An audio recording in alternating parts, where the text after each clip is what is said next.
So, we've dug into debt, we've dug into time, we've dug into the essential principle of scale. But let's look at it. Let's look at it from a super conservative perspective, okay? Let's look at what these concepts actually look like in real life. So, we're going to examine some numbers in this segment. So, let us examine the performance of a standard house. In this case, I've chosen a $220,000 house with a 20% deposit, down payment of $44,000 that rents for $1,650 a month. All quite conservative. I have before we dig into some numbers, I've just used a standard tax depreciation level. I've used a 30-year fixed mortgage at a 4%. Now rates obviously at this point in time, I don't want to date this bit of content, but rates are somewhere around 3.25, 3.5% on a 30-year fixed. And I've assumed 2% inflation, and that's just CPI data between 2000 and 2010 to calculate the figure. Obviously, historically, inflation runs about 3.6, 3.7%. But I've used 2% inflation just to kind of illustrate a few of these concepts kind of in play. So we buy a house, and at the end of year one, we have, obviously I'm going to look at the very top example here. So we've got year one starting assumptions, okay? We have annual free cash flow. That's our cash flow after mortgage payments and overheads and whatever, $4,800 a year. But our tenant has paid off $3,169,000 of our mortgage. Inflation at 2% has inflated the value of the home by $4,400. And then we have a tax depreciation, very, very considered. This isn't getting into any serious concepts about tax depreciation. I've just allowed $1,500. So on year one, we've created, from our $44,000 down payment, we've created about $13,869 of overall wealth, because you get paid in numerous ways using real estate. So that is a 31% return on your down payment in year one. Okay? Let's combine year one right through year 10. What would it look like after 10 years? And again, I'm not allowing for any of this income or cash flow to be used to pay down mortgages. In real life, I actually pay my mortgages down much faster. So let's look at year 1 through year 10. We have after 10 years, you will have garnered, and this is allowing for inflation on your rent, okay? You'll have garnered $45,982 in free cash flow over the 10 years. Your tenants will have paid $35,019. Assuming you did nothing else, that's how much your mortgage has gone down. But inflation on your $220,000 home at 2% is $84,000. So now your $220,000 home at the end of 10 years is worth, approximately $304,000. It's about right. It's not hugely wrong. And then we've got our total wealth created from year 1 to year 10 is $166,501. So we have a potential realized return of 378% on our $44,000 down payment in just 10 years. And assuming we have a nice new home, we haven't inherited too much from it, we put the deposit down, that's a healthy return in year 10. But guess what? The amortization rate on a mortgage is really starting to kick in now, because the first 10 years you're really paying a lot of interest payments. And I haven't covered interest payments here. I've just covered principal payments. But now the interest and the principal payments are going to start superseding it. So let's go a full 20 years out. And again, super conservative numbers. There's no capital appreciation here. I'm just doing a 2% increase in rent every year. So let's look at what it looks like. At year 20, we will have earned $101,621 in cash flow. Our tenants will have paid $91,953 in mortgage payments. inflation will have the value of the home now is $337,690 based on 2% inflation. So the total wealth created year 1 through 20 is $341,264 off this one $44,000 down payment. That's a 756% return on your $44,000 down payment. Now here's what I haven't allowed for. I haven't allowed for taking that free cash flow and paying off your mortgages. So in my personal disciplined approach, I would have no mortgages left because that 101,000 would have paid off the balance of my mortgages. So this is what debt by time by scale equals wealth means. This is just one house. Imagine you had 15 or 10 or 20 of these homes all doing this simultaneously.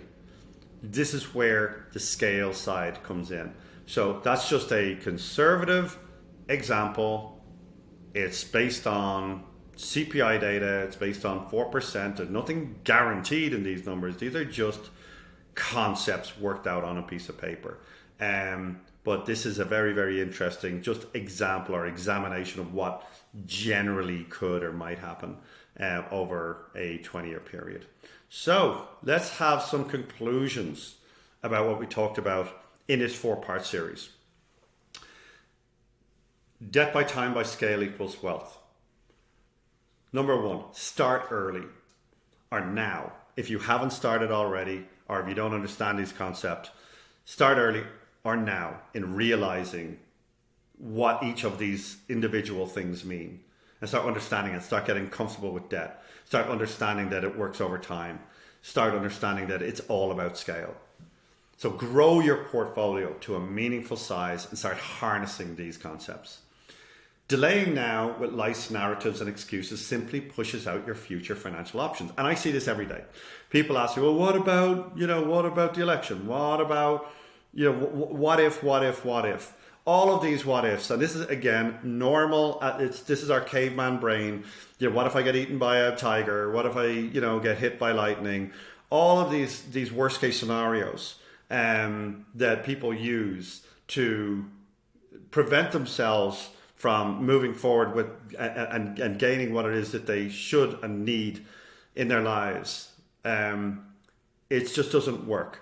It's just doing it. It's action. It's this algorithm. Okay, so real estate is not simply a cash flow concept. So I meet investors every single day. They're telling me, oh yeah, but your cash flow is low, or your cash flow is high, or I want a cash flow market, and they're drawn to real estate primarily on the cash flow concept. In fact, for me and for other real estate investors, wealthy real estate investors I talk to, it's a somewhat minor concern because you're a well-paid professional in your mid-career right now. And if you are, an extra $1,000 or $2,000 or $3,000 is really not what you're in it. You probably don't need it. Of course, no one wants to write checks every month. Okay, so nobody wants to be writing a check to cover mortgage payments. So that's not what I'm saying. Cash flow is a factor to consider. You definitely want it to pay all its bills. You definitely want a little bit left over. But please understand there are bigger concepts at play. I think the concept of scale, and I think and scale means having enough debt to actually create meaningful wealth for you in the future. So as I said earlier on, I'd much rather have 10 expensive homes than 10 cheap homes. So understand that cash flow is important, but there are really, really big concepts at play as well that you should not ignore. I will stress this because I hear it pretty much every day in my career. Timing the market. They say timing the market is not the concept, it's time in the market is what matters. So ad hoc investing or investing in up and coming markets with short-term horizons and outlooks are all human concepts. However, unless you can do them at scale, it's most likely you will not fully harness the power of real estate investing. And I'm a flipper, and I know. I buy houses, I renovate them, and I sell them. And I look back at all the homes I ever sold and all the profits I ever made. And the reality is, quite frankly, staggering in terms of what I made, what I had to pay tax on, all the inputs that went into it, all the sales costs, all the marketing costs, all the taxes, all the everything. All of the money that I spent disposing of inventory, had I just held it, and I mean this sincerely, it is a staggering number in the term of the wealth that I could have created. So this entire program, this entire 4-piece program that I put together here today is really about my own personal experience. Stop trying to time the market. Stop thinking I got a great deal there. Because what happens is you get a great deal in one neighborhood, and the neighborhood appreciates, and you don't get a second deal.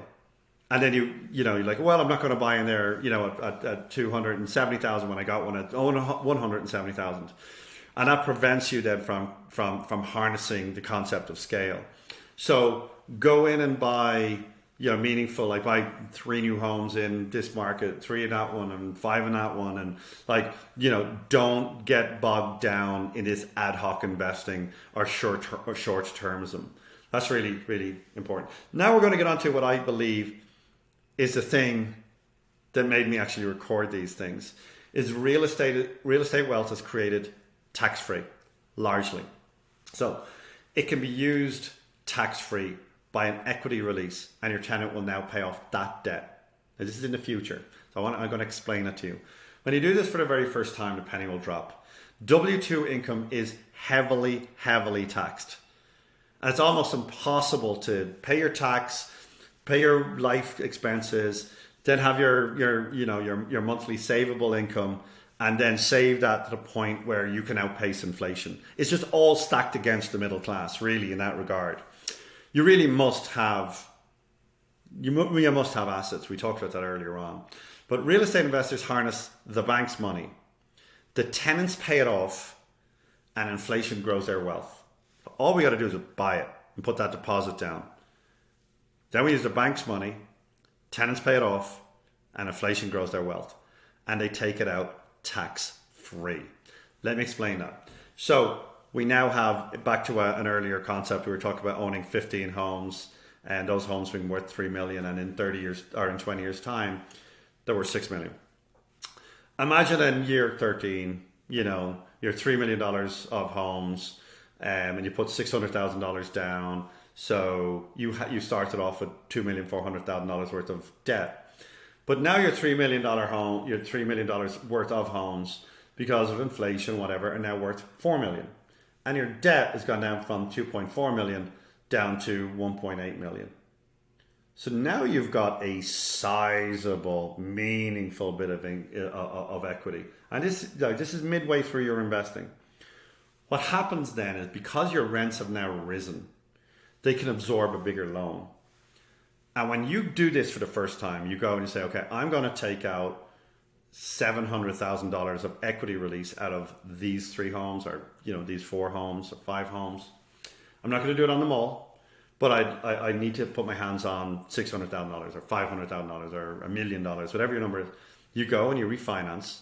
The tenants will pay that loan off too.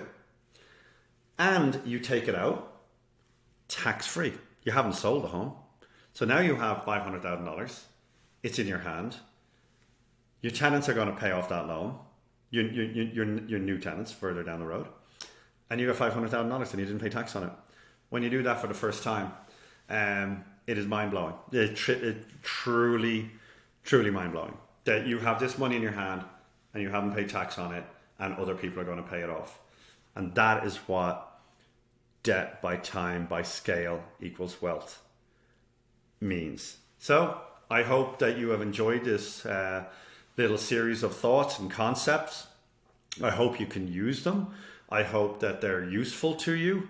I hope that they have maybe changed how you think about real estate, how you think about your own future, or even if you can just now quantify your own future needs and maybe put a little bit higher value on inflation and what it's doing to your what it's doing to your future wealth, and how to harness inflation, how to use time. So I hope if you're young and you happen to be listening to this, get going, because all the boons are there for the youth. If you are a parent and you have young kids, teach them these concepts. If you are, if you are a parent and you have a 25-year-old or 26-year-old, get them interested in these concepts, really early in their lives, and they really can start to harness these things by the time they're 40 and 45. They can be done. So please use these concepts according to your own personal life and circumstances. But I didn't for a long time. It took me a long time to get comfortable with that. I really did, genuinely. And it took me a long time to get comfortable with the time. I was like, no, I can make money quicker flipping. It took me an awful lot. I still deal with the concept of scale, as in scaling up, to a meaningful point. So I still deal with that. I'm more scaled than most, but I'm not more scaled than lots of my competitors. You'll never be the biggest fish in the pond, that's for sure. But the point is it took me way too long to come to these conclusions. And I wished I had seen a video like this, or I wished I'd had, a parent or an elderly person or a more experienced person sit down with me and say, hey, listen, David, have you thought about these things? Have you thought about these concepts? Because nobody ever did. They don't teach this stuff in school. So please, I hope that you've enjoyed this, and thank you so much for listening to it. And there's nothing salesy here. This is just conceptual stuff. And I will hopefully talk to you in the future, and we will take it from there. Last thing I'd like to say is I have a wonderful team. If ever you do want to reach out to us for any reason whatsoever, please email us at info@westfloridainvest.com. You can see me and our Director of Investor Strategy and Sales, Apple Bass, Carolyn and Sheena. Sheena's amazing at our after sales, our contracts and things like that. So if you ever want to reach out to us, there's our contact details. And if not, I really do hope that you've enjoyed this series. And thank you and goodbye.